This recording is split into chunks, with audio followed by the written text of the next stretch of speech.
నమస్తే. ప్రజెంట్ మనం సూర్యాపేటలో ఉన్నాం. సో 27వ తారీఖున సీజ్ అయినటువంటి వజ్ర రైస్ మిల్లులో ఉన్నాం. సో వజ్ర రైస్ మిల్లు వట్టే జానేకి సంబంధించినటువంటి రైస్ మిల్లులో 70 కోట్లని 10 కోట్లని 100 కోట్లు అని చెప్పేసి రకరకాలైనటువంటి ఊహాగానాలు. సో గవర్నమెంట్ ఇచ్చినటువంటి ధాన్యాన్ని పక్కదారి పట్టించిండు, కుంభకోణానికి తెరలేపిండు వట్టజానయ్య అనేది ప్రధానమైనటువంటి ఆరోపణ. సో ఈ నేపథ్యంలో అప్పటి నుంచి ఇక్కడ కూడా వట్టజానయ్య పారిపోయిండు, అజ్ఞాతంలో ఉన్నాడని రకరకాలైనటువంటి వార్తలు వచ్చినాయి. సో ఇప్పుడు మన ముందే ఉన్నాడు వట్టజానయ్య గారు. బెయిల్ పేపర్లతో వచ్చిండు. అసలు మాట్లాడేటువంటి ప్రయత్నం చేద్దాం. ఆయనే వజ్ర సంబంధించినటువంటి రైస్ మిల్లులో ఉన్నాం. నమస్తే. నమస్తే. నేను పారిపోయాలని చెప్పేసి అంటా ఉన్నారు కదా, కనబడుతున్నా కదా. వాస్తవాల్ని సమాజం ముందు పెట్టడం కోసం మాత్రమే హైకోర్టుని ఆశ్రయించిన, కానీ అది వాళ్ళ భాషలో ఒట్టజాన అనేటోడు పారిపోయిందని చెప్పుకోవాలి, ఒట్టజాన అనేటోడు దొంగ అని చెప్పుకోవాలి, ఒట్టజాన అనేటోడు డిఫాల్టర్ అని చెప్పుకోవాలి. అంటే వాళ్ళకు నచ్చినటువంటి అన్నిటికీ అవకాశం ఇచ్చినాం, మాట్లాడుకుర్రు. ఇవాళ వచ్చి కూర్చున్నా, ఈ ప్రభుత్వానికి చెప్తా ఉన్నా, ఈ సివిల్ సప్లై డిపార్ట్మెంట్కి చెప్తా ఉన్నా, ఈ చట్టాన్ని అతిక్రమించి చట్టాన్ని తన చేతిలో తీసుకొని వికృతమైనటువంటి చేష్టలకు పాల్పడినటువంటి పోలీస్ యంత్రాంగాన్ని కూడా చెప్తా ఉన్నా. వచ్చిన ఇక్కడ రమ్మని చెప్తా ఉన్నా. నేను ఇంతకుముందే మాట్లాడిన సివిల్ సప్లై డిపార్ట్మెంట్కు సంబంధించిన శాఖ మంత్రి గారికి, గౌరవ ముఖ్యమంత్రి గారికి ఈ సిఎంఆర్ వ్యవస్థలో ఉన్నటువంటి లోపాల మీద చాలా స్పష్టంగా తెలియజేయడం జరిగింది. ఈ వజ్రా రైస్ ఇండస్ట్రీస్ అనేది ఒట్టజాన యాదవ్కు అనేక రకాల రియల్ ఎస్టేట్ వ్యాపారాలు ఉన్నప్పటికీ ఒక రైతు కూలి కుటుంబం నుంచి వచ్చినటువంటి వ్యక్తిగా రైతులు పండిస్తున్నటువంటి కాళేశ్వరం ప్రాజెక్టు వచ్చిన తర్వాత వచ్చినటువంటి ధాన్యాన్ని మిల్లుల్లోకి పంపే క్రమంలో జరుగుతున్నటువంటి ఇబ్బందులను దృష్టిలో పెట్టుకొని అవతరించినటువంటి మిల్లు మాత్రమే వజ్రా రైస్ ఇండస్ట్రీ తప్పితే రైతుల కష్టాన్ని దోపిడీ చేసి డబ్బులు సంపాదించడం కోసము, ఇంకా ఈ ప్రభుత్వాన్ని దోపిడీ చేయడం కోసం అవతరించినటువంటి మిల్లు కాదనేటటువంటి వాస్తవాన్ని ఈ సమాజం ముందు తెలియపరచడం కోసం మాత్రమే న్యాయస్థానాన్ని ఆశ్రయించి న్యాయస్థానం ద్వారా ఆర్డర్ తీసుకొని వచ్చి వాళ్ళ మా రైతాంగానికి, మా సమాజానికి ఈ రైస్ మిల్లుల మీద వచ్చినటువంటి ఆరోపణల్లో అవాస్తవాలు తెలియజేయాలన్నటువంటి ఆలోచనతో మాత్రమే నేను కొంతకాలం చట్టానికి దగ్గరగా ఉండి సమాజంలో కనపడకపోవడం వాస్తవం. అంటే చట్టానికి అంటే భయపడా, లేకపోయినట్టయితే ఇక్కడ పోలీసులకు భయపడా, మీరు చేసినటువంటి ఏదైతే వాళ్ళు అంటున్నటువంటి అవినీతి చేసిండు, పక్కదారి పట్టించడం అన్నటువంటి అవి ఎక్కడైతే నిరూపితమైతే అన్నటువంటి ఒక భయంతో మీరు పారిపోయారు. అంటే ఇవాళ ఆయన కేసు పెట్టినా, ఇంకో ఆయన ఆరోపణ చేసినా, ఈయన ఆరోపణ చేసినా తేల్చేది న్యాయస్థానమే. అలాంటి న్యాయస్థానమే నాకు 2 రోజులలో నా మిల్లుల మీద వాళ్ళు పెట్టినటువంటి కేసులు తప్పుడు కేసులు అని చెప్పి నాకు బెయిల్ ఇచ్చింది. అంటే దాన్ని బట్టి నీకే అర్థం కావాలి, నీ ద్వారా ఈ సమాజానికి అర్థం కావాలి. ఇవాళ కేసులు పెట్టడం అనేది ఉద్దేశపూర్వకంగా ఈ పోలీసు వ్యవస్థ ఇక్కడ ఉన్నటువంటి కొంతమంది కల్పించుకొని చేసినటువంటి వాటి మీద నేను న్యాయస్థానాన్ని ఆశ్రయించేటటువంటి రైటు భారత రాజ్యాన్ని ఆశ్రయించిన, వాటి ద్వారా ఇవాళ అవి తీసుకొని ఇక్కడికి వచ్చిన, ఇక్కడ ఉన్నటువంటి సివిల్ సప్లై డిపార్ట్మెంట్ కావచ్చు, ఇంకా సంబంధించినటువంటి గౌరవ కలెక్టర్ గారికి కూడా వారు ఏ రకమైనటువంటి ఎలిగేషన్ తీసుకొచ్చినా సమాధానం చెప్పుకోవడానికి నేను సిద్ధంగా ఉన్నాను. ఈ సంబంధించినటువంటి మీ వజ్ర సంబంధించినటువంటి గ్రూప్ ఆఫ్ ఇండస్ట్రీలో మీ చిన్న కొడుకు ఏమైనా సంబంధం ఉందా దీనికి? నా చిన్న కొడుకు ఈ వ్యాపార సంస్థలతోనే కానీ నాకు సంబంధించినటువంటి వ్యవహారాలతో వీటితో సంబంధం లేదు. ఒక బడుగు బలహీన వర్గాల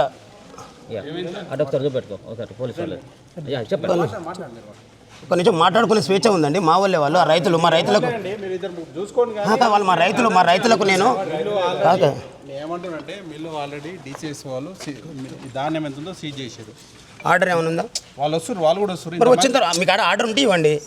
మీరు ఎట్లా నేరుగా ఎలా కొడతారండి? ఆల్రెడీ సీజ్ రెడ్డి గారు, నేను ఎంత బిజీని అయితే మీరు రెడ్డి గారు, ఎస్ఐ గారు అట్ట మరి నువ్వు ఎట్లా ఎస్ఐ గారు రైతులు ఉండాలి కదా, మీరు మా రైతులకు ఇక్కడ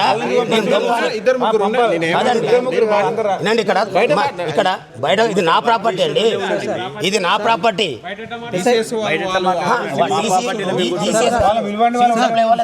నాది ప్రాపర్టీ, నా ప్రాపర్టీ మీద మీరు ఎలా కొట్టేది ఎక్కడండి? ఇప్పుడు వినండి, ఈ రైతుల కోసం పెట్టేటువంటి మిల్లు సిద్ధంగా లేరు. చూసుకుని నేను ఏమంటలేను కానీ మీరేమంటారండి? నా ఆస్తికి మీరెవరు అంటానికి? నిన్నటి వరకు మీరు ఏం చేసినా కూడా నాకు తెలియదు. అది చూసుకున్నాక మీ ఎస్ఐ గారు, మీ శంకర్ నాయక్తో వచ్చిన నేను, మీరు వాళ్ళ మమ్మల్ని అందరినీ బయటకు వెళ్ళగొట్టి మీకేం రైట్ ఉంది నా ఆస్తి మీద? వాళ్ళ ధాన్యం సార్ అది, వాళ్ళ ధాన్యం వాళ్ళకు వాళ్ళు పొమ్మనేది ఏంటండి, వాళ్ళ పర్మిషన్ వాళ్ళని తీసుకొచ్చారు. మా మిల్లు రావడానికి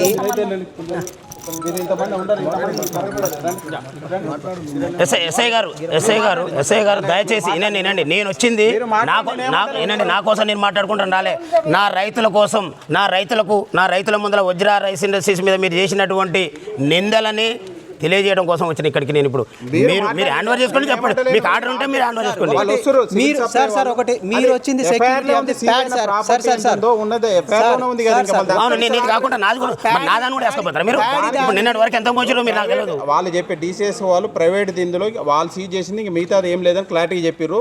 మీకు నెంబర్ ఇస్తే మాట్లాడండి. అది ఆల్రెడీ వాళ్ళు సీజ్ చేసిన దాంట్లో ఉంది పంచనామాలో ఎంత సీజ్ చేసింది అనేది. వినండి సార్, వాళ్ళు సీజ్ చేసుకుని మీరు రాసుకుని వాళ్ళు రాసుకుంది ఓకే, నాకు మాకేం సంబంధం లేదా? ఇప్పుడు మీరు కేసులు పెట్టారు కదా. వినండి, నా కొడుకు MBBS డాక్టర్, వానికి ఏం సంబంధం ఉందని తీసుకుని జైలు వేసి వచ్చారు మీరు. అంటే మీరు జైలు వేస్తే మా ఊరు తప్పు చేసినట్టేనా? నా కొడుకు ఏం తప్పు చేసిండు? సప్లై వారు ఒక MBBS డాక్టర్ వచ్చేసి అందులో ఉండని రాసిచ్చారా సార్? దాంట్లో మీరే చెప్పరు, మీరు చెప్పండి సార్. అది చెప్పండి. కోర్టుకి వెళ్ళే తెచ్చుకున్నాం కదా. ఎక్కడ సార్ మిల్లే ఉన్నది? రైస్ మిల్లో ఉన్నాం, ప్యాడీ దగ్గర, గోడంల దగ్గర ఏమైనా లారీలు పెట్టుకొని వేసుకోవడానికి రాలే. ఏంటి మీ కొడుకు విషయం మాట్లాడదాం. ఇవాళ మీ కొడుకు ఏమన్నా సంబంధం ఉందా? ఈ మిల్లుతో ఏమైనా సంబంధం ఉందా? ఆయన ఎందుకు అరెస్ట్ చేసిన ఇవాళ నా కొడుకే కాదు కదా, ఇక్కడ ఉన్నటువంటి రైతాంగాన్ని టైం కూడా అయిపోతే కాకపోతే RR యాక్ట్ ద్వారా మా ఆస్తులు రికవర్ చేసుకునేటటువంటి రైటు సివిల్ సప్లై డిపార్ట్మెంట్కి ఉంటుంది. ఈ BNS కానీ IPS కానీ అసలు సంబంధం లేనటువంటి వీళ్ళు ఇందులోకి వచ్చి ఇవాళ 6A 7A క్రిమినల్ కేసుల్ని మాకు కలుపుతూ మా కుటుంబాన్ని అనేక రకాలుగా చిత్రహింసలకు గురి చేస్తూ ఉన్నారు. ఈ మూల్యం ఇక్కడున్నటువంటి ఆ స్థాయిని మించి పరిధిని దాటి ముందుకు పోయేటటువంటి ప్రతి అధికారి బరాబర్ భరించక తప్పదు.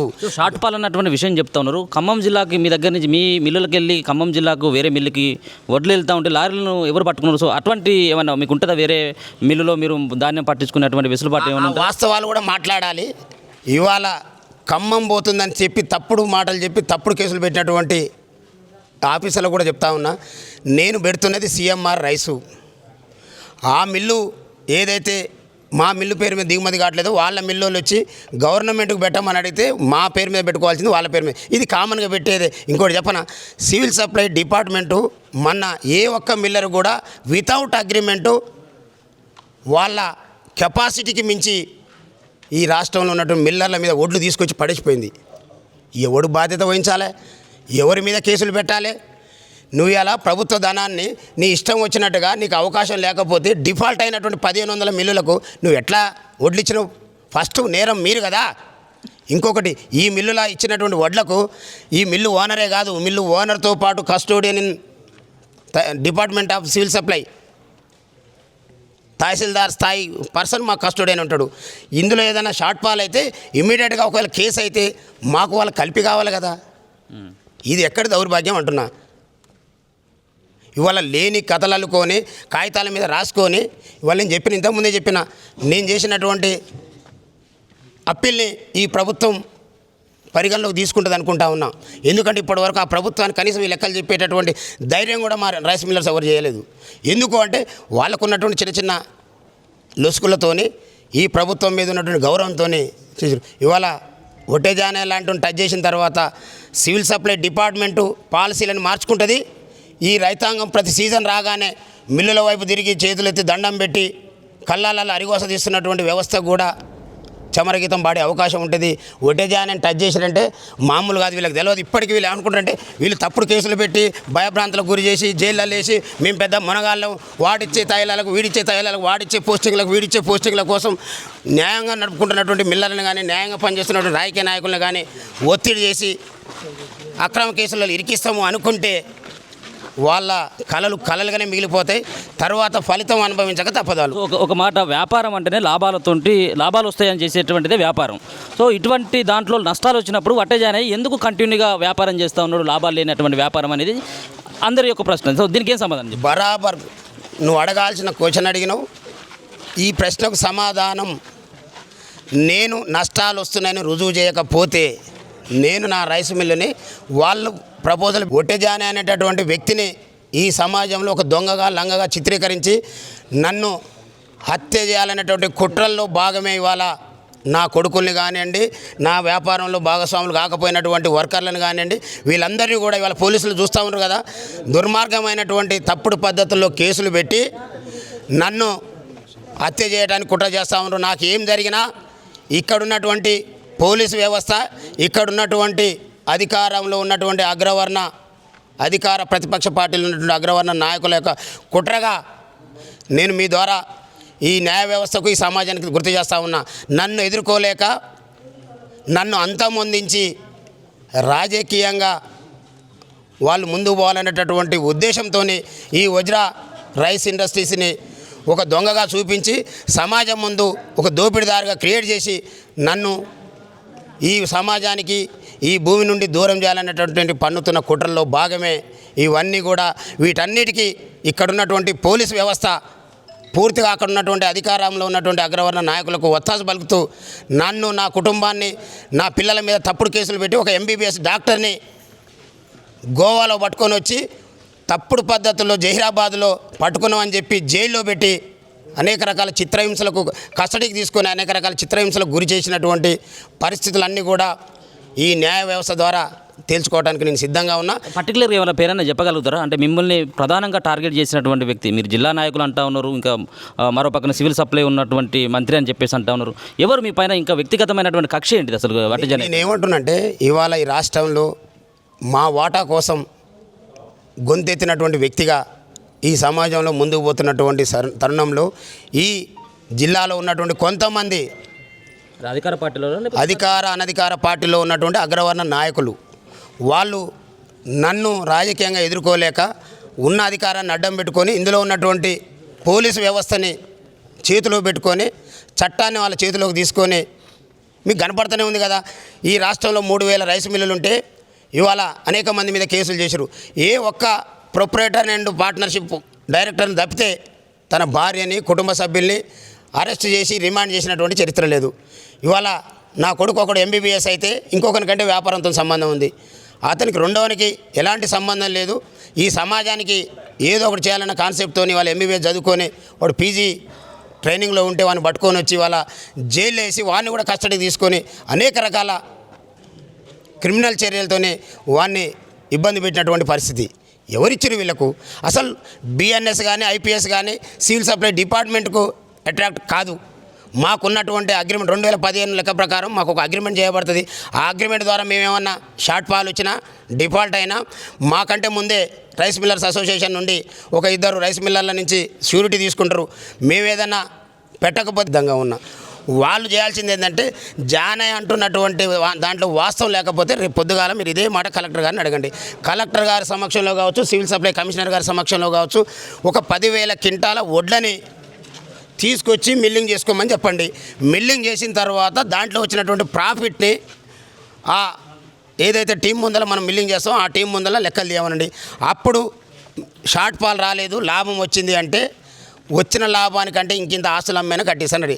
ఒకవేళ నష్టం వచ్చిందంటే దానికి సమాధానం వాళ్ళే చెప్తా అని సిద్ధమైతే నేను రెడీగా ఉన్నా. లాభాలు రానటువంటి బిజినెస్ మీరు ఎందుకు చేస్తూ ఉన్నట్టు? అరే నేనేమంటున్నా, నేను వచ్చింది దేనికోసం? నేను లాభాల కోసం రాలే. ఇక్కడ పండినటువంటి తెలంగాణ రాష్ట్ర ప్రభుత్వాన్ని కొట్లాడి తెచ్చుకున్న తర్వాత ఆ కాళేశ్వరం ప్రాజెక్టు వచ్చిన తర్వాత వచ్చిన నీటితోనే అధికంగా ధాన్యం వచ్చిన తర్వాత మిల్లింగ్ వ్యవస్థ తక్కువ ఉండటంతో రైతులు అనేక రకాల ఇబ్బంది పడుతూ ఉన్నారు. ఆ రోజు ఒక ప్రజాప్రతినిధిగా ప్రజల చేత ఎన్నిక కాబడినటువంటి ఉమ్మడి నల్గొండ జిల్లా DCMA చైర్మన్గా ఈ రాష్ట్రంలో పండిన ప్రతి గింజని మార్కెట్ చేసి ఇవ్వాల్సినటువంటి బాధ్యతాయుతమైనటువంటి పదవిలోకి నేను పోయిన తర్వాత మరి ఆ యొక్క గింజను అమ్మించే క్రమంలో దానికి సరైనటువంటి మిల్లింగ్ వ్యవస్థ లేదు కాబట్టి ఎవరినో మిల్లు పెట్టమంటే పెట్టడు కాబట్టి నేనే మిల్లు వ్యవస్థలోకి వచ్చిన. ఆనాటి నుండి నేటి వరకు నేను రైతుల కోసం కొట్లాడుకుంటూ మిల్లింగ్ వ్యవస్థలో ఉన్నా. ఆ రోజు నుంచి మొత్తుకుంటా ఉన్నా. దీంట్లో ఎప్పుడో 2015లో చేసినటువంటి 67-68 కేజీలు కింటా కంటే అది రావట్లేదు అని నా పైన ఉన్నటువంటి అందరితో చెప్పుకుంటూ వచ్చినా. కానీ ప్రభుత్వం మాది కాదు కాబట్టి, అక్కడ ఉన్నటువంటి పాలకులు ఈ BC SC ST రైతాంగం నుంచి పోయిన వాళ్ళు కాదు కాబట్టి, ఏసీ గడిల నుంచి వచ్చిన వాళ్ళు మాత్రమే కాబట్టి వాళ్ళ అవసరాల కోసం అవసరాలకు అనుగుణంగా మాట్లాడుకుంటూ వచ్చి ఈ మిల్లర్ వ్యవస్థ అంటే ఆ షార్ట్ పాల్ అనేది వీళ్ళు వాడుకొని ₹1 కోట్ల వెనకేసుకుంటారు అనేటటువంటి ఒక కృత్రిమమైనటువంటి ఆలోచనతోని ఈ మిల్లర్ల మీద నెగిటివ్ థాట్తో ఉన్నారు. ఇది వాస్తవము. అయినప్పటికీ నువ్వెట్లా నడిపినవు అంటే తప్పదు కాబట్టి దిగిన తర్వాత ఇది బీగుతుంది అది దిగుతుంది అది బీగుతుంది ఇది దిగుతుంది కాబట్టి ఏదో ఒక రోజు దీనికి పనిష్మెంట్ పరిష్కారం పొలి స్టాపు జరుగుతుంది అనేటటువంటి ఆశతోనూ ఆలోచనతోనూ ఉన్న అదే అందులో భాగమే ఇవాళ వజ్రం లాంటి మిల్లుని తప్పుడు షార్ట్ ఫాల్ చూపించి కేసులు పెట్టిన తర్వాత ఇంత రచ్చరచ్చ అయింది కాబట్టి రాష్ట్రం అంతా ఆలోచన చేస్తూ ఉంది. ఇవాళ దానికి పరిష్కారం దొరుకుతుంది. నేను నష్టాలతో పనిచేసినటువంటి నా విలువ సమాజానికి ఇప్పుడు తెలుస్తుంది. జానయ్య లాంటోడు ఇంతకాలం నష్టాల కోసం పనిచేసింది ఎవరి కోసం, ఎందుకోసం, ఎవరిని కాపాడటం కోసం, ఎవరిని బాగు చేయడం కోసం. నిన్నగాక మొన్న జస్ట్ నెల రోజులు కాలే నగరకల్లు నుంచి ఇంకొక ఆలేరు నుంచి అనేక మంది ఎమ్మెల్యేలు ఫోన్ చేసి జానయ్య నీ దగ్గర ఒడ్లు దించుకొని రిక్వెస్ట్ చేశారు. ఎందుకు వచ్చింది అసలు? ఒడ్లు దించుకునే టైం వచ్చినప్పుడు మాత్రం వీళ్ళకి ఎందుకు ఆలోచన వస్తూ ఉంది? ఒడ్ల గింజ నాట్లో పోసి నారు పోసిన కానించి ఆలోచన చేయాలి కదా. ఈ రైతాంగమే కదా ఈ రాష్ట్రానికి వెన్నెముక లాంటిది.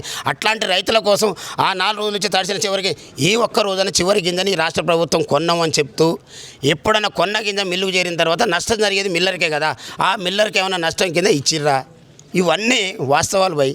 సో కేసును పక్కదారి పట్టించేందుకే వట్ట జానయ్య గారు బీసీ కార్డును వాడుతున్నారు అన్నటువంటి ఆరోపణలు కూడా బలంగా వినబడతా ఉన్నాయి. ఒక బీసీ వ్యక్తి పైన ఇట్లాంటి దాడులు ఏంది అని చెప్పేసి చాలా మంది పైన రాష్ట్రంలో అవుతా ఉన్నాయి. ఎవరు కూడా బీసీల పైన కూడా బీసీ మిల్లర్ల పైన కూడా అవుతున్నటువంటి వాళ్ళు ఎప్పుడు కూడా ఇటువంటి వ్యాఖ్యలు చేయలేదు. కానీ ఈ వట్ట జానయ్య విషయంలో మాత్రం ఖచ్చితంగా ఈ బీసీ అన్నటువంటి ఒక నినాదాన్ని బలంగా తీసుకుపోయేటువంటి ఒక ప్రయత్నం చేస్తున్నాడు. కేసు నుంచి తప్పించుకునేందుకు అనేది కూడా వినపడుతుంది. ఇప్పుడు నేను బీసీ కార్డు అడ్డం పెట్టుకుని నేను చేసిన దొంగతనం కరెక్ట్గా, నేను బీసీని కార్డు కాపాడని ఎక్కడ దండం, నా మీద చేసినటువంటి ఆరోపణలను రుజువు చేసుకుంటాను నేను సిద్ధంగా ఉన్నా.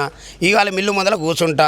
Civil supply department, state government, అక్కడి నుంచి ఏ స్థాయి ఆఫీసర్ వచ్చినా మీరు ఇప్పటికైనా ఇంతదానం వచ్చినాకనైనా మా కష్టాలు తీరుతాయని, మా రైస్ మిల్లర్లు అందరూ కూడా ఒట్టేజాయని టచ్ చేసారు కాబట్టి ఇప్పటికైనా మా కష్టాలు తీరుతాయని ఒక ధైర్యంతో ఉన్నారు.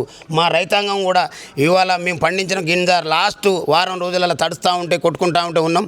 ఇది ఇప్పటికైనా మంచిగా జరిగింది. జానయ్య లాంటి టచ్ చేసారు కాబట్టి భవిష్యత్తులో మా పంట రాకముందే మా దగ్గరకు వచ్చి లారీలు పెట్టుకుని తీసుకుపోయేటటువంటి రోజు వస్తుందేమో ఎదురు చూస్తాం అనుకునేటటువంటి ఆలోచనతో ఉంది తప్పితే నేను నా మీద కేసులు అయినాయి కాబట్టి బీసీ కార్డు అడ్డం పెట్టుకొని నేను పోనీ ఇంకొకటి ఇది బీసీ కార్డుకు వస్తారు కానీ నువ్వు అడిగిన ప్రశ్నకు సమాధానం ఇస్తాను. ఈ రాష్ట్రంలో అనేక మంది మిల్లల మీద కేసులు అయినాయి. ఎవరి భార్యనైనా ఎవరి కొడుకులైనా విద్యా వ్యవస్థలో ఉన్న వాళ్ళని కానీ ఇంకో కాడు ఉన్న వాళ్ళని కానీ అనుచరులను కానీ బంధువులను కానీ మిత్రులను కానీ తీసుకొచ్చి రిమాండ్ చేసిర్రా? ఓన్లీ ఒట్టిగానే ఏం పాపం చేసి ఈ రైస్ మిల్ వ్యవస్థలో ఉన్నది బీసీలో 1.5% ఉంటాం. ఉన్న దాంట్లో నేను ఒకనున్నా. ఇవాళ నా మీద కేసు పెట్టి అందరినేమో ప్రొపరేటర్నో పార్ట్నర్నో మేనేజింగ్ డైరెక్టర్నో చేస్తారు. ఇవాళ నా భార్య, నా పిల్లల్ని, నా బంధువుల్ని దరిదాపులో జానేయకూడన షెల్టర్ ఇవ్వాలన్నా, జానే భార్య పిల్లలు కూడన్నా ఇంట్లోకి రానియాలన్నా రానియకుండా భయభ్రాంతులకు గురి చేసేటటువంటి దుర్మార్గమైనటువంటి చర్యలు ఎందుకు చేస్తూ ఉన్నారు? ఇది బీసీ గొంతయి తిరుగుతుందనే కదా. ఇక నేనేం చెప్పాలి? సో చివరిగా ఇప్పుడు ఇన్ని కేసులు అయిన తర్వాత ఫ్యామిలీని ఇంత ఇబ్బంది పెట్టినటువంటి తర్వాత నడుపుతారా మిల్లుని క్లోజ్ అయినాయిగా ఈ దీంట్లో ఉంటారా? నేను గీళ్ళ కోసం రాలే, నా రైతుల కోసం వచ్చిన. చివరి వరకు నా రైతుల పక్షాన నేను బరాబర్ ఉంటా. నా రైతులకు సమాధానం చెప్పుకోవడం కోసం ఇవాళ కోర్టు దానికి పోయి ఇక్కడికి వచ్చి కూర్చొని ఇక్కడ ప్రెస్ మీట్ మాట్లాడుతున్నా. ఈ దొంగలకు సమాధానం చెప్తాను రాలే నేనేడా. వీళ్ళు ఏం చేయగలుగుతారు భయ్? చట్టం ఉంది. ఇంకోటి ఏంటంటే నేను భగవంతుని బిడ్డని, కారణ జన్మని. వీళ్ళకి ఎవరికి తెలియదు. నన్ను టచ్ చేసినోనికే దాని విలువ తెలుస్తుంది. ఆ షాక్ గురవుతారు. నేను ఇక్కడ పుట్టింది పెరిగింది నాలంటూ చాలా కింది నుంచి వచ్చి ఇంత పెద్ద మిల్లుగా ఒకనొక రోజుల్లో నేను ఇట్లాంటి మిల్లులో పనిచేసి చదువుకున్నటువంటి వ్యక్తిని ఇవాళ ఇంత పెద్ద మిల్లు పెట్టినంటే అది నా గొప్పతనం కాదు, ఇక్కడ ప్రజల గొప్పతనం, భగవంతుని ఆశీర్వాదం. సో ఇది కూడా అడుగుతా ఉన్నారు చాలామంది కామెంట్లలో. వట్ట జానయ్య గారు మిల్లులలో హమాలి పనిచేసినటువంటి వ్యక్తి 100 కోట్ల రూపాయలు ఎట్నుంచి వచ్చినాయని. అరే ఆదాని అంబానీ గురించి అడగవాను, ఇవాళ ఇక్కడ ఉన్నటువంటి అగ్రవర్ణాల గురించి అడగవాను. నేను ఒక వ్యాపారంలోకి వచ్చి నేను రియల్ ఎస్టేట్ వ్యాపారం చేసిన మీడియేటర్ కాంచి మొదలు పెడితే ఇవాళ ఓనర్గా అనేక రకాల రియల్ ఎస్టేట్ సంస్థలు నెలకొల్పిన, కన్స్ట్రక్షన్ చేసిన. ఆ వ్యాపారం నుంచి మళ్ళీ రైస్ మిల్ వ్యవస్థకు వచ్చిన. ఇప్పుడు ఒక 5-6 ఏళ్ళ నుంచి రైస్ మిల్ వ్యవస్థ నడుపుతా ఉన్నా. నేను ప్రైవేట్ వ్యాపారం చేసుకుంటున్నా, గవర్నమెంట్ వ్యాపారం చేసుకుంటూ ప్యారలల్గా నా పని నేను చేసుకుంటూ వస్తే అనేక వ్యాపారాలు చేస్తాను. నేను సంపాదిస్తేనే గిట్లా అంటే ఇక్కడ ఉన్నటువంటి అగ్రవర్ణ నాయకులు బిఫోర్ తెలంగాణ వాళ్ళ బయోడేటా చెక్ చేయండి, ఆఫ్టర్ తెలంగాణ వాళ్ళ ఆస్తులు లెక్కలు చేయండి. మరి వాళ్ళ వైపు ఎందుకు రాదు? నేను కష్టం చేసి వ్యాపారం చేసి రూపాయి కూడా బట్టి ఇక్కడ ఒక 500 కుటుంబాలకు ఉపాధిని ఇస్తా ఉన్నా, 500 కుటుంబాలకు జీవితాన్ని కల్పించిన. ఇవాళ ఏ ఒక్కరికి ఉపాధి ఇవ్వకపోగా రాజకీయ ముసుగులో వేల కోట్ల రూపాయలు దోపిడీ చేసి అభివృద్ధి పేరు మీద నిధులను తెచ్చి పర్సంటేజ్ల పేరు మీద కోట్ల రూపాయలు సంపాదించుకొని బంగ్లాల మీద బంగ్లాలు కట్టుకున్నటువంటి గాళ్ళ గురించి కదా మీరు మాట్లాడాల్సింది. ఒట్టెజానయ్య అంటోడు రూపాయి సంపాదించుకుంటే అందులో ₹10 పేద ప్రజల కోసం పనిచేస్తూ ఉండు, అందులో ఉద్యోగ ఉపాధి లేనటువంటి వాళ్ళకు ఉపాధి కల్పించడం కోసం పనిచేస్తూ ఉండు, రైతులకు ఇది ఎక్కడిది భయ్? నువ్వు ఈ ఆదానే అంబానే ఎక్కడి నుంచి వచ్చిర్రు? నాకు వాళ్ళ ఆదర్శం వీళ్ళు కాదు. వీళ్ళు ఇట్లా చూసుకుంటూ పోతూనే ఉంటారు, నా పని నేను చేసుకుంటూ ఇంకోటి చెప్తా ఉన్నా, నా ఆడిట్ రిపోర్ట్లు చెక్ చేసుకోండి.